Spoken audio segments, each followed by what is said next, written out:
settle down. For Sudan, South Sudan is an integral part of it, so it will still move. Indeed. Yeah. All right, well, thank you so much for that analysis, John Gashia, joining us here in our Nairobi studio on those developments in South Sudan.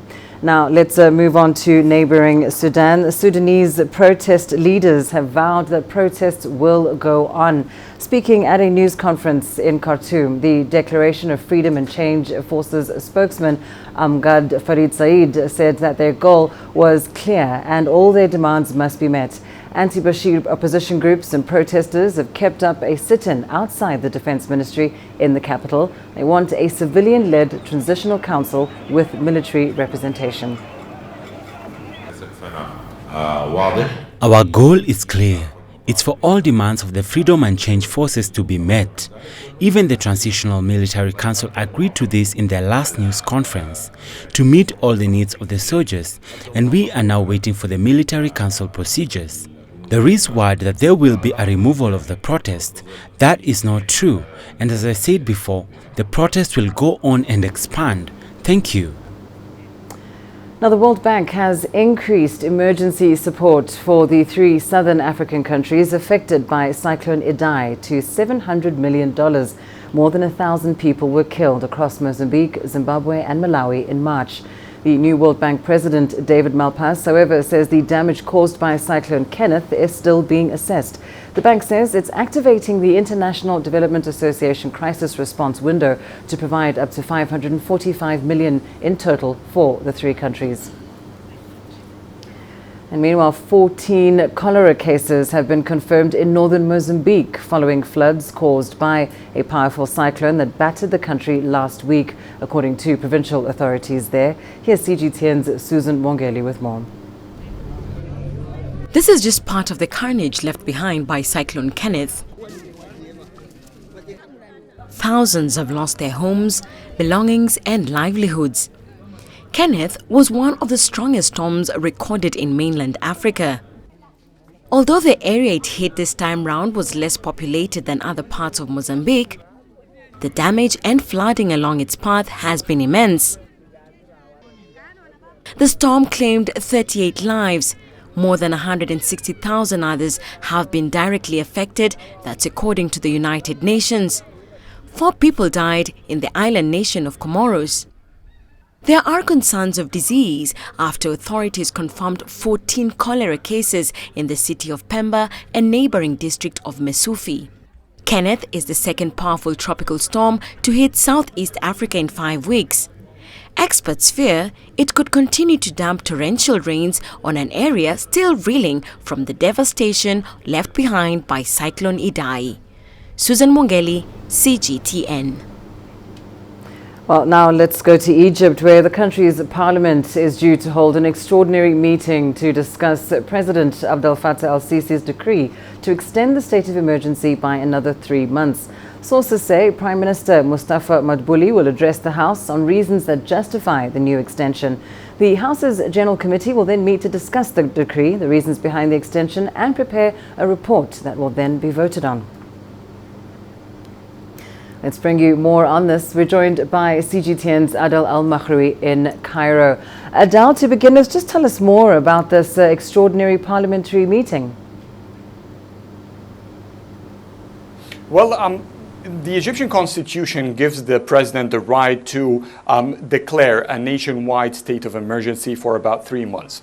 But the president cannot have an extension to that state of emergency unless there is an approval by the parliament. And still, that extension would be fixated to another 6 months. For about 2 years, maybe a bit more, the government, after a series of terrorist attacks that have taken place about a little over 2 years ago, after 2 churches were attacked by suicide bomb attacks in Egypt, the president thought that there is a necessity for a nationwide emergency state, and that's why he has been calling for a continuation for that nationwide security and state of emergency. Now he needs the parliament in case to extend it for the next 3 months, and this is why the parliament is gathering immediately immediately to give the president, which is highly expected, that the parliament will give the president his required extension for the state of emergency. And because, as you say, the state of emergency has been in place now for around 2 years, during which time there's been crackdowns that have been launched and arrests have been made. But there have been concerns that this has all allowed the state security apparatus to infringe upon people's freedoms. How then might this new decree address this balance? This is the usual debate that has been ongoing between the rights organizations in Egypt and the government as a representative of the security apparatuses that are representing or actually implying these state of emergency on the ground. So basically what does it mean to have a state of emergency is to give the right of arrest and search for the police specifically to arrest anyone or search any suspicious location without getting a prior permit from the judicial authority. In that sense, it means that in case that there is an extreme suspicion in a certain house, that might be a shelter, that might be a bomb manufacturing location, then the police has a right to go in right away. In the regular emergency state, it means that the police would have made a suspicion, they would build up their case, go to the court would issue a search warrant, and then they go. So in the case of the ongoing war against terrorism in general, that time will make the police quite tied with its hands to intervene immediately whenever there is a risk. Rights organizations believe that these authorities might be sometimes abused. However, for the general feel among the Egyptian society, there isn't much a difference between the emergency state or not. It does take place in terms of primarily the risks and the combat against terrorism in Cairo, in the major cities, and all across the country. So that's the usual debate. Yes, the police has an additional right to intervene and arrest immediately and then investigate later on through the regular legal and judicial channels. But the government insists that these authorities have been only used when it is extremely necessary. Otherwise, the police says that it takes the regular legal and judicial approaches, which is not applicable and far from the authority they have from the state of emergency. Adel Al-Makhroui, thank you so much, joining us there live from Cairo. Well, time now for a short break. Here's what's still ahead on the program. The World Health Organization says the death toll from Ebola in the DRC is nearing 1,000. And Olympian Caster Semenya wins the 800 meters in Doha 2 days after losing her case against the IAAF.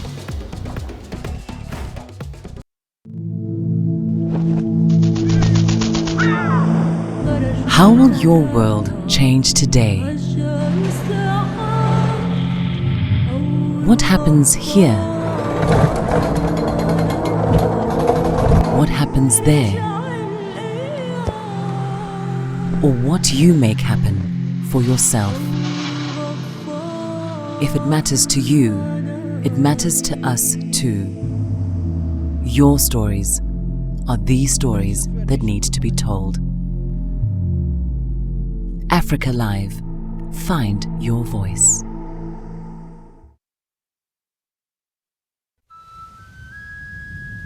The mountain kingdom of Lesotho is renowned for its colorful blankets. For the Basotho, meaning the people of Lesotho, blankets are an essential part of all important life events in both urban and rural settings. Elizabeth Masetu gives presentations on the history and meaning of blankets. Libuseng Titi is a blanket designer who runs her own blanket store. Each of these women in their own way strive to keep the culture of Basotho blankets alive.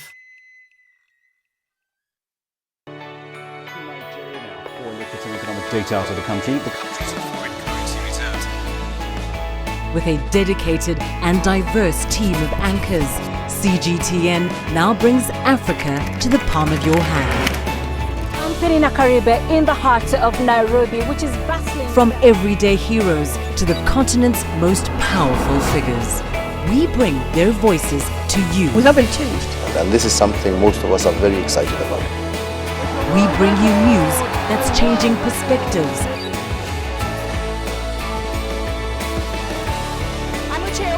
Reporting from Nairobi's city center. News that brings Africa to the world.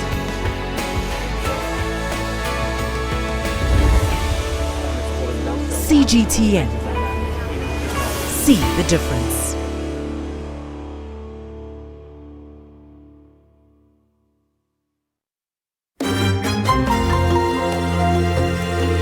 Africa Live.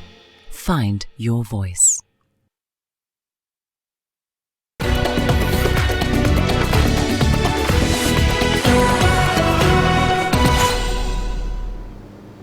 The number of Ebola cases in the Democratic Republic of Congo is rising fast. The latest figures from the World Health Organization bring the total confirmed cases to 1,400, and that includes over 900 deaths, most of which are women and children.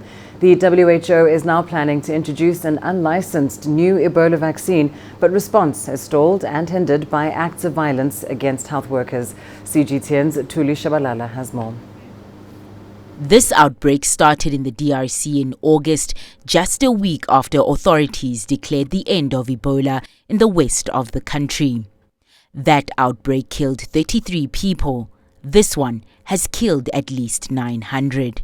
We are anticipating a scenario of continued intense transmission. We have managed to get our operations up to a level that they were before the unfortunate death of our colleague Richard, and both in terms of vaccination, surveillance, and other interventions like IPC. But it is not easy to sustain such an effort, both in technical terms and financial terms. The number of Ebola cases in the Democratic Republic of Congo is rising faster, reaching a high of 27 confirmed cases in one day. That's according to the country's health ministry. The World Health Organization plans to introduce an unlicensed new Ebola vaccine made by Johnson & Johnson, in addition to a Merck vaccine already being used. But insecurity in the country continues to hamper response efforts. Communities, especially in North Kivu and in Ituri, where there are large groups that support opposition parties, need to be assured that all parties are supporting the public health response and that Ebola should not become further politicized in this process.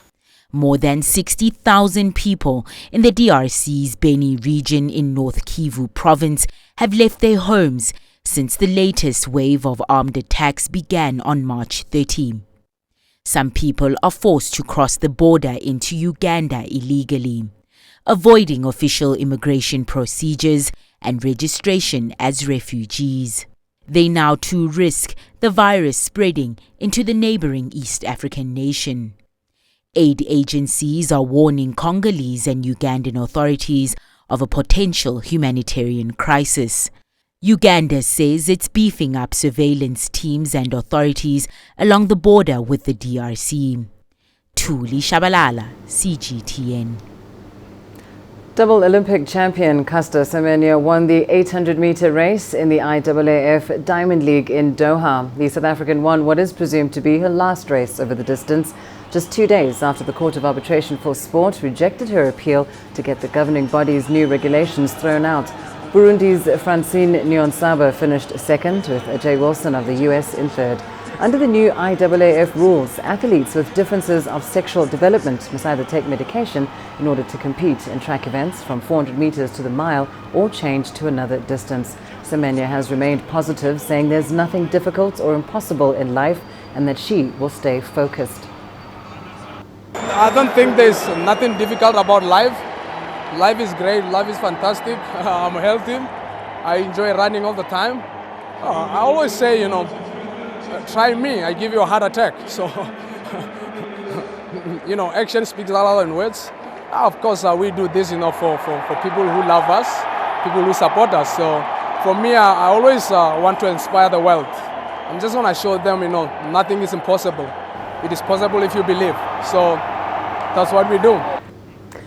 Well, International Olympic Committee President Thomas Bach says he sympathizes with South Africa's Caster Semenya following that Court of Arbitration for Sport ruling. At the Australian Olympic Committee annual general meeting in Sydney on Saturday, Bach said the IOC accepts the CAS ruling and has formed a working group to help guide international sports federations through what he said was an emotional issue that lacks an easy solution.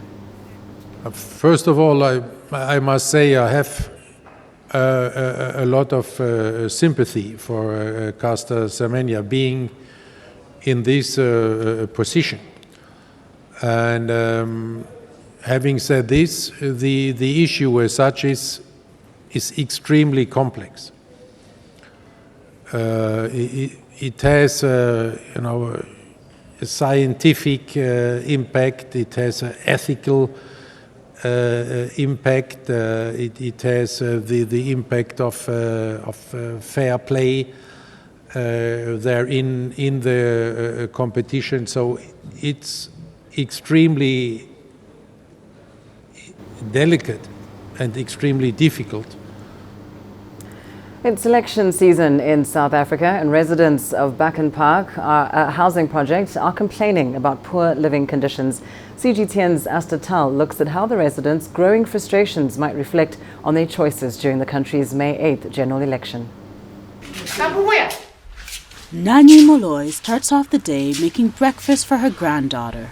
She's one of the residents of Bakken Park, an ANC project aimed at addressing racial disparities in housing and land ownership.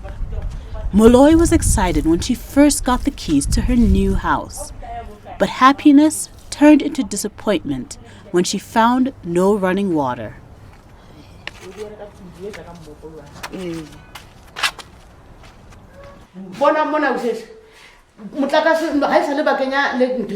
As you can see, I just live in this house, but these houses are leaking.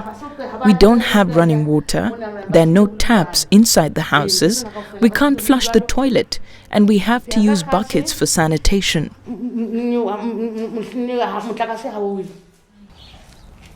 This housing project cost the South African government an estimated $10 million.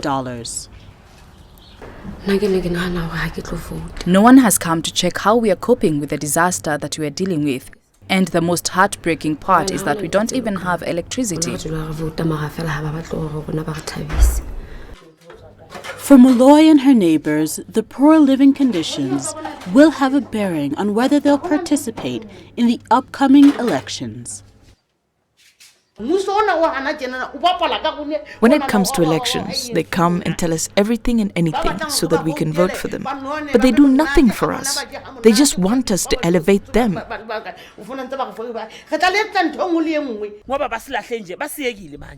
I doubt that I will vote because nothing is fine here. We are always voting, but the government doesn't want to make us happy. South Africans will go to the polls on May 8th. Issues like proper housing and provisions of other social amenities will be critical issues for many voters. Asta Tal, CGTN. And let's go to Tunisia now. Creating museums, safeguarding their collections and developing new methods to promote the exhibition of Tunisia's rich civilizations and history are among the top priorities of the Ministry of Culture in the North African state. Tunisian authorities assert that safeguarding their heritage is a national priority, especially after the Notre Dame Cathedral incident in France. Here's Adnan Chouachi with more. There are over 10,000 archaeological and historical sites as well as monuments in Tunisia. The National Heritage Institute is in charge of the preservation, protection and restoration of archaeological sites, historical monuments and traditional urban ensembles. Our role is to organize and undertake research, search, inventory, and exploration in the areas of archaeological, historical, and civilization through the different periods. Preventing a catastrophe like the fire of Notre Dame Cathedral in France is our responsibility. The Institute also collects the traditional heritage in folk arts.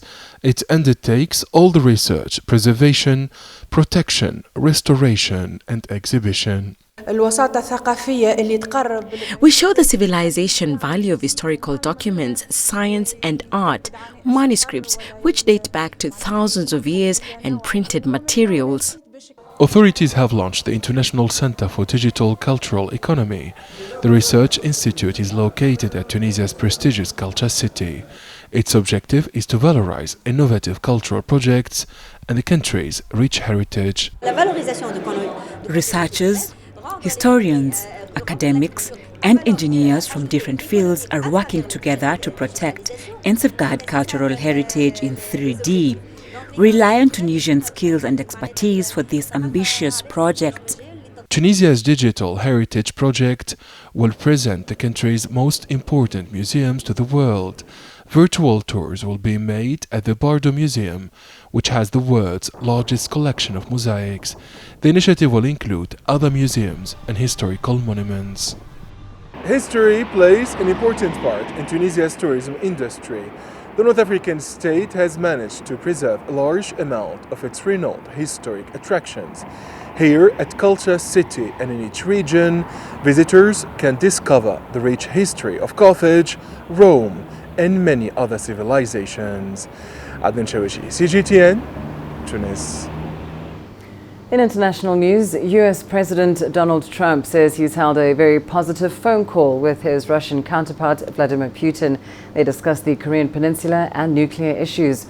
Reports say Putin informed Trump of the main results of his meeting with DPRK leader Kim Jong-un last week. They also discussed the possibility of a new nuclear agreement that would include Russia, the US and China.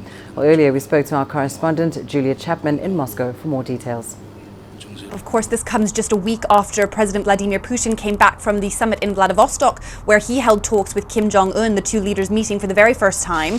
And although there were no concrete agreements that came out of that, it did seem to be quite a productive discussion between the leaders of the DPRK and Russia. And after those talks, President Putin told journalists that Kim Jong-un had asked him to pass on the DPRK position to the US. So this is really Russia trying to insert itself into the process of denuclearization talks after discussions between the DPRK and the US collapsed in Hanoi earlier this year. And so we understand that President Putin passed on the DPRK position to Donald Trump when they spoke over the phone yesterday. And although that could be one area where there's some room for contention between the two countries, both the Kremlin and the White House said these talks were productive and that they were very fruitful. And so we think that there may have been some sort of constructive progress, perhaps on the DPRK denuclearization issue, but nothing as of yet has been announced.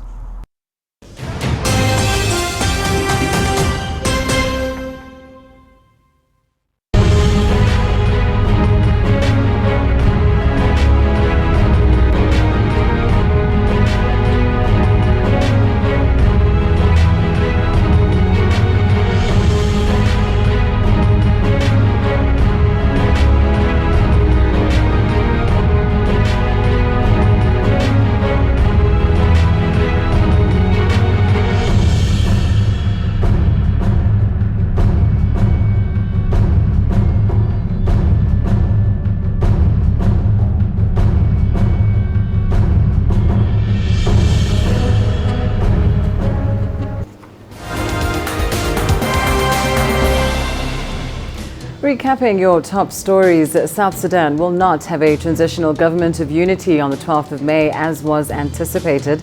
This follows a decision by the warring factions meeting in Ethiopia for 2 days to extend the current pre-transitional period for 6 more months.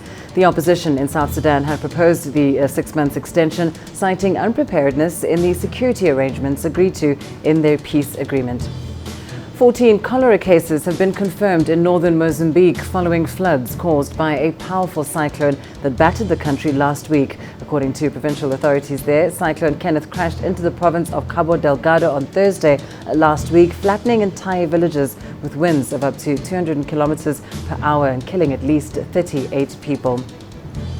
The number of Ebola cases in the Democratic Republic of Congo is rising fast. The latest figures from the World Health Organization bring the total confirmed cases to 1,400, and that includes over 900 deaths, most of which are women and children.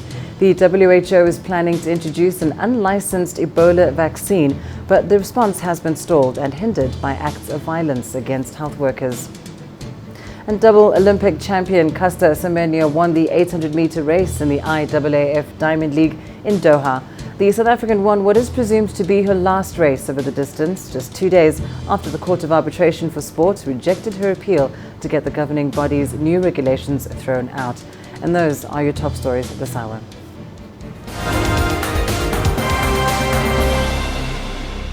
Coming up in your business news.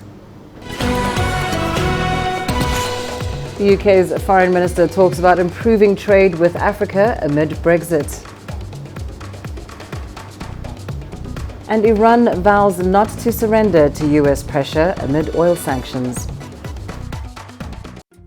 Africa is the nexus of enterprise, and global business will tell you why it matters. From the mega investment projects to multi-billion-dollar mergers and acquisitions. Africa today collects, just in terms of revenues from taxes alone, $545 billion a year. If you take 10% of that and you devote it to the energy sector, problem solved.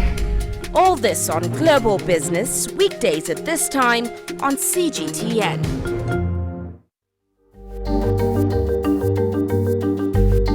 Africa Live. Find your voice.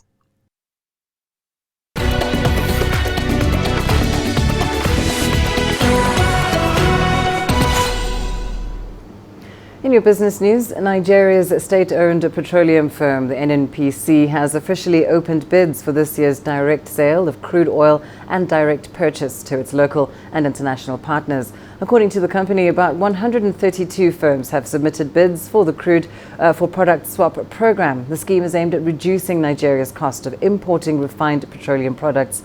CGTN's Kelechi Mekalam explains. Officials from the National Petroleum Company opening hundreds of bids for direct purchase of crude oil from Africa's largest oil producer, Nigeria. Despite being the largest crude oil producer in Africa, it lacks the capacity to refine enough fuel for the domestic market. Nigeria has an installed refining capacity of 445,000 barrels per day, but all the refineries are obsolete and barely capable of refining up to a quarter of their installed capacity. So the country spends billions of dollars on refined fuel to feed its local market of 50 million litres per day. This open bid process at the NNPC headquarters in Abuja was launched 3 years ago to cut down the cost of imports by selling directly to offshore refineries. Nigeria will then import refined fuel from those refineries instead of sourcing in costly open markets. The state-owned petroleum company says the scheme has significantly cut costs of imports on refined petroleum products. The 2019-2020 DSTV tender objectives include engaging reputable, qualified companies for the direct sales of Nigerian crude oil and direct purchase of petroleum products.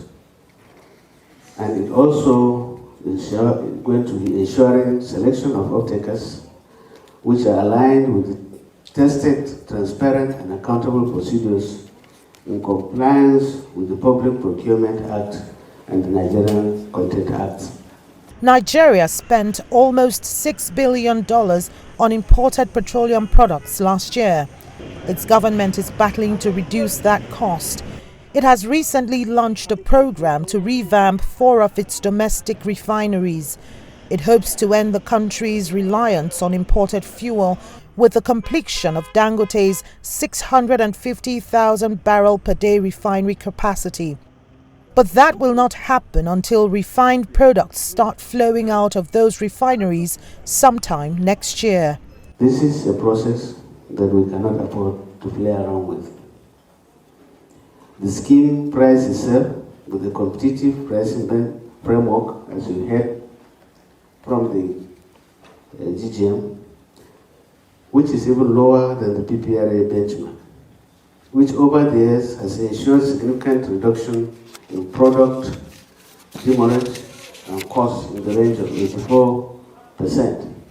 And cost savings of over $2.2 billion from inception. Since its inception, The DSTV has ensured that 29.5 million metric tons of petroleum products, equivalent of 39.6 billion litres, have been supplied to the country.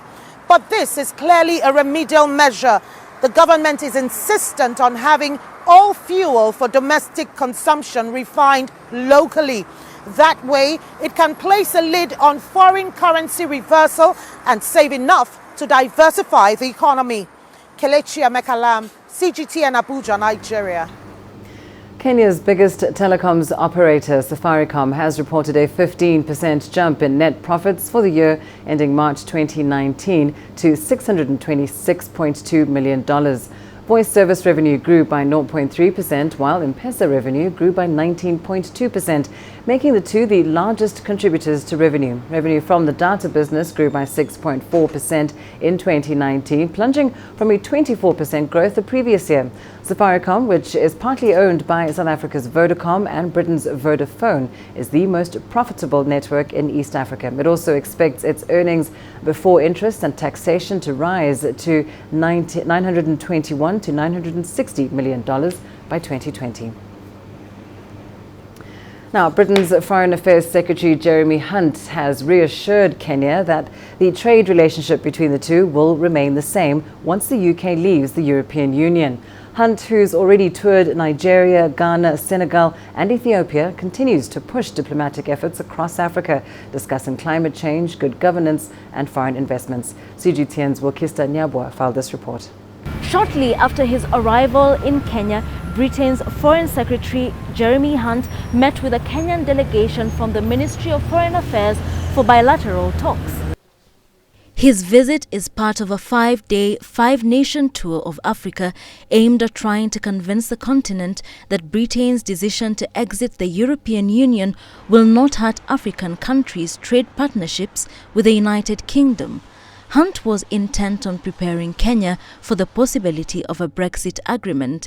In the event that Britain successfully negotiates its departure from the EU, the UK government is looking to boost trade with Africa. It's also pushing to exert its influence on a continent which appears to have turned to the east. Our trade with Kenya is very, very important to the UK, as it is with South Africa and all the countries in Africa, and we are absolutely committed and absolutely confident that we will be able to maintain the same very favourable trading relationship that we currently have. Primary focus of our relationship needs now to become business and investment, and the UK is the largest investor in Kenya. Very proud to do that. And both countries have determined that this relationship is of value, and we have agreed on how to improve that value. But most significantly, the leadership in the UK has assured us repeatedly from the highest level that the relationship as far as our trade is concerned remains and will continue to be so. So no worries at all. The trip has also given Hunt a chance to set out his views on immigration, with the UK growing increasingly concerned about the Sahel region of north-central Africa as a source of migration, owing to the instability in Libya and Sudan. Hunt's Africa tour comes just months after British Prime Minister Theresa May also visited the continent, focusing on countries where the UK has traditionally played a smaller role. Wilkis Anyabwa, CGTN in Nairobi, Kenya. South Africa is the largest tourism economy in Africa. New data from the World Travel and Tourism Council shows that the industry contributed 1.5 million jobs in 2018, generating almost $30 billion for the country's economy. Now, that figure represents an 8.6% of all economic activity in South Africa. Despite challenges regarding visas, ease of access for key source markets, security and the recent drought, the sector continues to thrive, as Rene Delcam reports. During the apartheid years, overseas arrivals in South Africa were largely made up of people visiting family members in the country.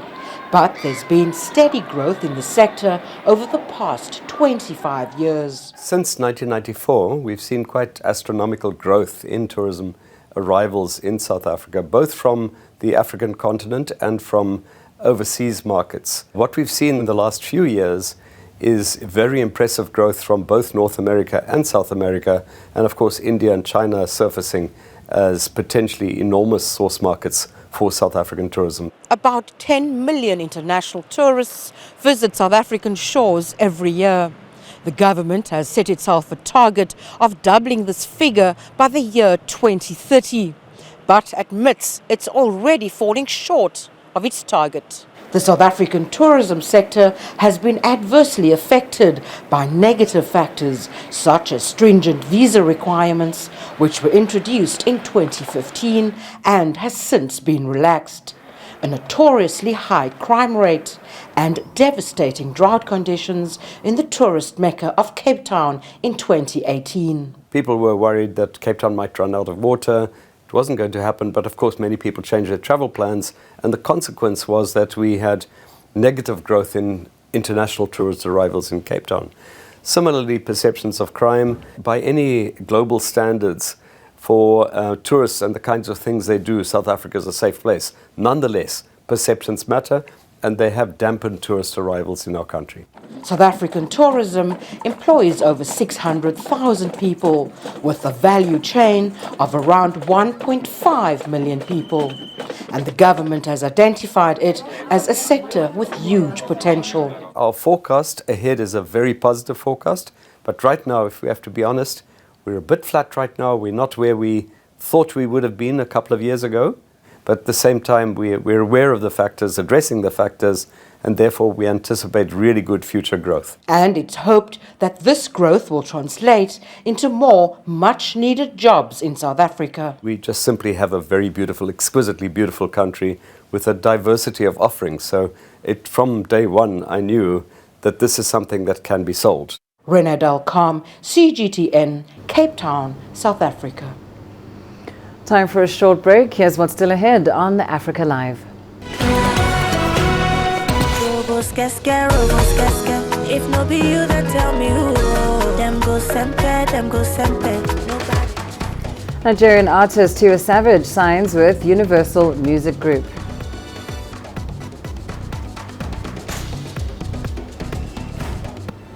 Join us in global business and see Africa through our eyes. The greatest journeys, the greatest sights, the greatest adventures. Here in Kanater, this weir allows the locals to walk on water. We're far more than just TV news. We're your passport to the wonders of Africa. To bring you stories of struggle, survival and hope.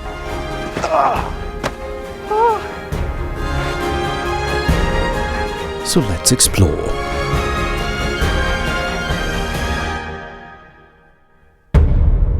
CGTN. See the difference.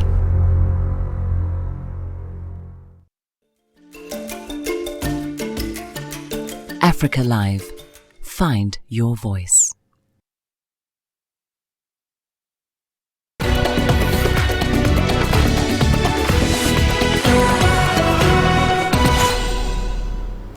Nigerian singer-songwriter Tiwa Savage recently landed a global deal with Universal Music Group. She becomes the first African artist to sign such a major deal. As one of the world's leading Afrobeats artists, Tiwa says the recording agreement will propel African music even further. I'm just waiting for her. This is Tiwa Savage, popularly known as Tiwa Savage. Her music has been making waves for a while now. The 39-year-old was born in Lagos, but spent part of her childhood in London with her mother, where she experienced many of her early musical influences. Today, she's the first African artist to sign a major deal with Universal Music Group, a deal that will help her music reach new audiences in over 60 countries. It's very exciting. The support and the love is overwhelming. It's an exciting time, and I'm very humbled and very excited that they are backing my brand. It's explosive. It's there's a revolution going on, and the music is spreading not only to Africans in the diaspora, but non-Africans. And even though they don't understand the language necessarily, but they can feel the soul in the music. UMG is Tiwa's major music deal ever, but she's had a colorful past. In November 2018, she became the first woman to win the MTV Europe Music Award for Best African Art. And a month later, Savage was chosen by Coldplay's Chris Martin to perform at Global Citizen Festival in Johannesburg.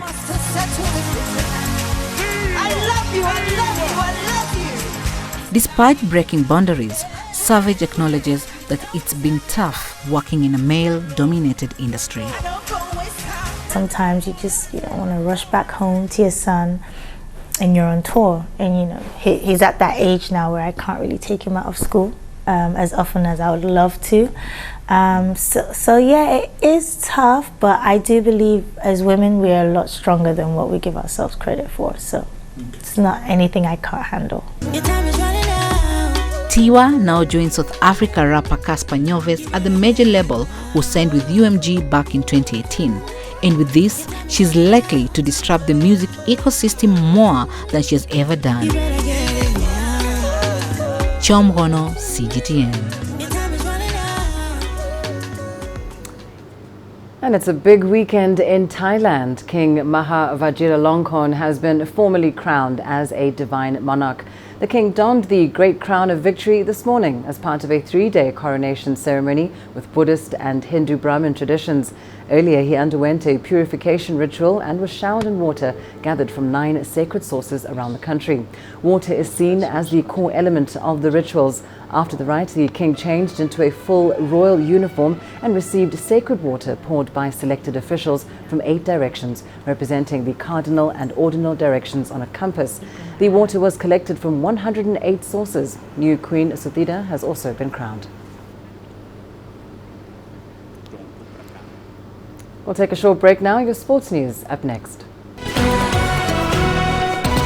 Coming up, Nigel Amos, Elijah Manangoy and Helen Obiri star in the opening leg of the Diamond League in Doha. Africa, where champions are made, records are broken, legends are born.